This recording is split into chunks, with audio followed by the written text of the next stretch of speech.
Hello and welcome to Loppy Loves. If you haven't been here before, my name is Lauren and on this channel I talk about my life as an immigrant living in Iceland. So this morning I took my Icelandic Citizenship exam, finally, and when I booked the exam and on the lead up to taking this exam, I heard a lot of mixed experiences from people who have taken the exam before.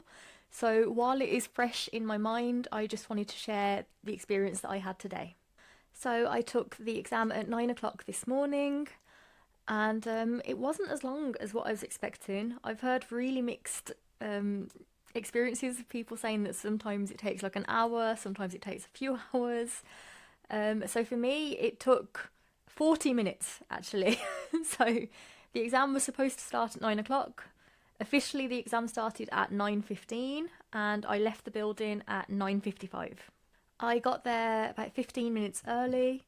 You have to go and show them your ID, a passport or a driving license, or also a residency card can be used, and they will sign you off on the register. You wait in a waiting room for a little bit until they call you in. And each desk already has a paper on it with your name. So you have to find your name on one of the papers on the desks. And they do it in alphabetical order from the front by first name, as is usual in Iceland. We don't do alphabetical order by surname like in the UK, it's always by first name. There were quite a lot of people in the exam. I didn't count, but I'd say like maybe 30-ish. Could be completely wrong. I'm really bad at estimating numbers. And when you get into the exam, you have to put your ID on the table so that they can see that you have ID. It doesn't have to be facing up, like your passport can just be closed on the table, but it has to be on the table and they can see that you have ID. You can't open the envelope with your exam papers in until they tell you to. They give you instructions before you go into the room and when you get into the room of what to do. And they were incredibly lovely women that were running this exam. Everything is said very slowly, very clearly. They repeated things, they wanted to make sure everyone completely understood what was going to happen in this exam. They also said if you need any help, they can come and help you during the exam. They're not going to talk to you in English, but if you don't understand something, you can tell them and they will come and try to help you understand, maybe reword it or make it, in simpler terms in Icelandic. So they're not going to speak English to you, but they are there to help you as much as they can.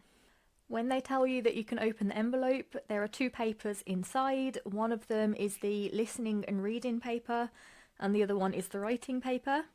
So first you write your name and kennitala on both papers, and on one of the paper, I think it was the listening and reading paper, you also sign it with your signature. When you have signed the paper and written all the details that need to be written on them, you take the paper that has the listening exam, turn it onto the back where the listening exam is, and there are some multiple choice boxes. And then the listening exam was the first thing that we did. It's split into two parts, part A and part B. Part A we did first.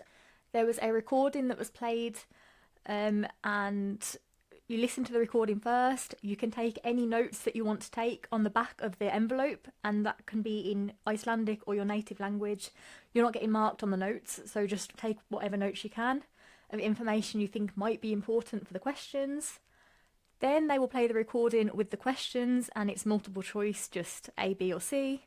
They will play the first recording again to make sure that you get all the answers you need, and then they will play the answers one more time.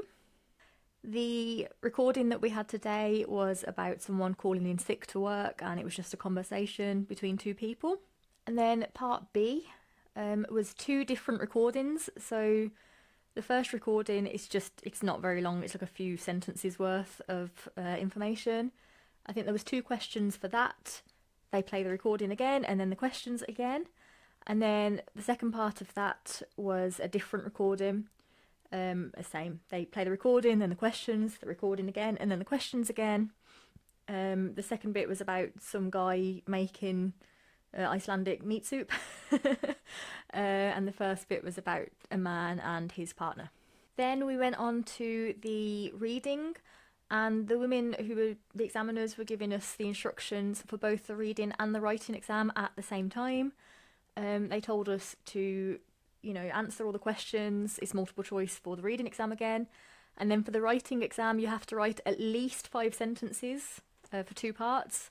But it's a minimum of 5 sentences. So you can just write 5 sentences. You can write more if you want. I think I wrote 6 for each just to make sure that I get marks for it. So they give you all the instructions before you start those together.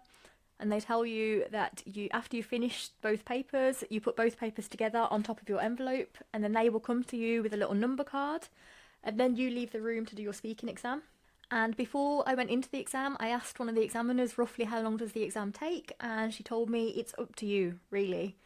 It depends how fast you can get through the work and how quickly you can get in the queue to go and do your speaking exam. So for the reading exam, it was again split into 2 parts. There was one text that was just about like a family day out, and there was a few multiple choice questions underneath. The examiners do say if you don't know the answer to a question, just guess. There's only one answer for each question. You're not going to lose marks for putting a wrong answer down. So if you don't know, just guess it and hope for the best. And the second text that we had, it's the same format. It's just a text with multiple choice questions underneath. It was a letter about a ski trip. For the writing exam, it was a picture, like a kind of cartoon black and white picture, and you have to write at least 5 sentences below. They did tell us in the exam, try to write 5 sentences about different things in the picture. Don't write multiple sentences about one situation in the picture. In the exam that I had, there was a lot going on. There was so much to choose from. It's like I was a bit overwhelmed actually with how much I had to choose from to write about. So it was like kind of a picture in it's a shop or a cafe or something, and there's just people everywhere doing different things, and you just choose anything to write about, at least 5 sentences. And the other bit, it just says something to write about, and in this exam it was just winter in Iceland. And I struggled to write 5 sentences about that, because I was just like, it's very cold, it snows, there's northern lights sometimes, and then I was stuck like, what else is there about winter in Iceland? And I will say that I did have a funny experience in the exam. So I noticed in the listening exam that a woman on the desk next to mine, so the desks are all individual desks, they're not like super far apart, but they're not super close together. I couldn't guess the distance, I am really bad with distances. But I did notice that the woman on the desk next to me during the listening exam, she was kind of just watching what I was doing, and whenever I was marking an answer, she would just mark an answer then. Like when they were reading out, A, I didn't write anything. If the answer was B, I'd put the cross in B, and she was just waiting to see what I was doing and then putting a mark in. And then in the reading exam, I wasn't paying any attention to anyone else, and I was just focused on my exam. At some point, the examiner came straight up to me, and I kind of worried that I did something wrong. She got my envelope for the papers and just covered the part of the exam that I'd already finished, and just told me, make sure to keep this covered. I said, okay. And then she turned around to that woman and told her, you can't look at other people's papers. So this woman probably had been trying to look over and see the answers. So don't do that, because they are keeping an eye on what you were doing and they will notice. When I had finished my exam, I was given a number. I was the 4th person to finish, so I was given number 4. And then the examiner will take you out of the exam room, and you have to take everything with you, take your coat and everything you brought with you. And she will take you to another person who will tell you to wait for a few moments or however long. For me, it was pretty much instantly that I could go into the next part of the exam, but I don't know how long you'd have to wait if you were finished later on. And I had to wait for an examiner to be ready, which was pretty much straight away. I went into the examiner, closed the door behind me, and you were just in a private room, the 2 of you and the examiner. So there's no stress about anyone else listening in on your exam. There's no pressure, it's just you and the examiner. She explained to me what we were going to do. So the first part of the speaking exam was you have to give your name, your ID number, and tell them where you're from and how long you have been in Iceland for. Then I had to make a sentence about some pictures in a little booklet. There is the first picture, which is just like an example practice picture that the examiner uses to tell you the example of a kind of sentence that they want you to form. And then this booklet is just stock images, basically. Just say a sentence about what you see in the photo. And she said it doesn't have to be complicated.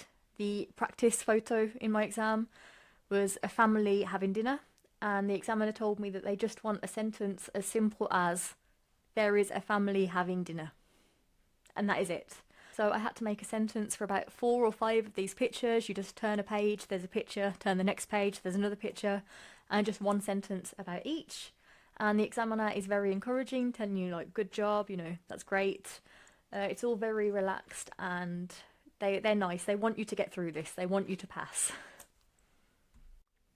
And then the next part of the exam was to describe something.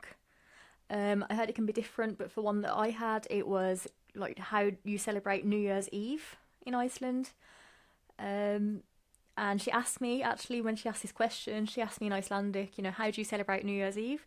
And then she double checked that I knew what the word for New Year's Eve was, áramót. She said, like, do you know what this word means?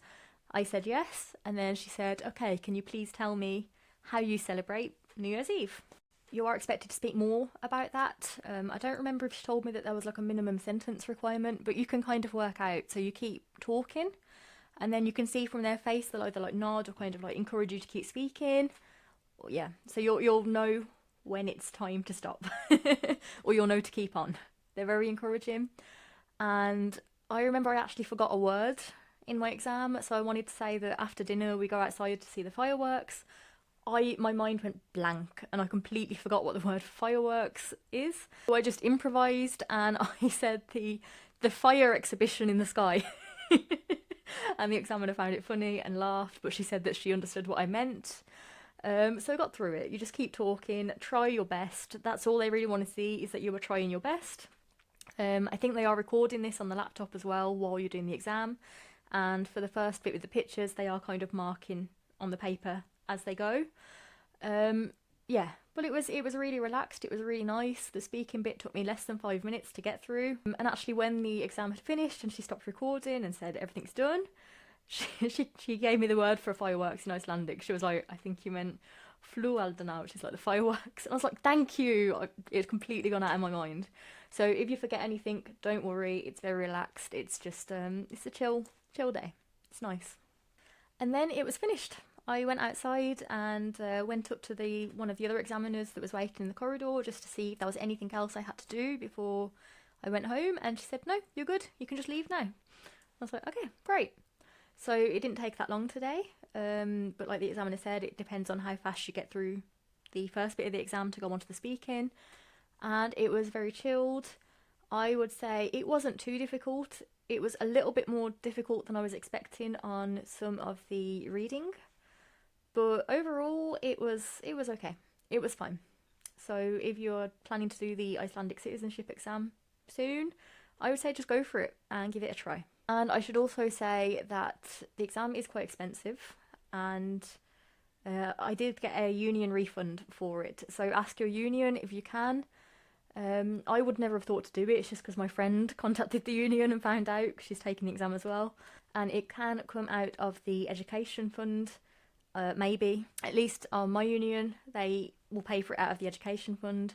I have already used most of my education fund for this year, so I only got a small refund, but my friend got quite a lot of it back. So check with your union to see if you can get any of the fee refunded. So that's it from me today. If you are going to do your exam soon, good luck and have a lovely day. I'll see you in the next video. Bye.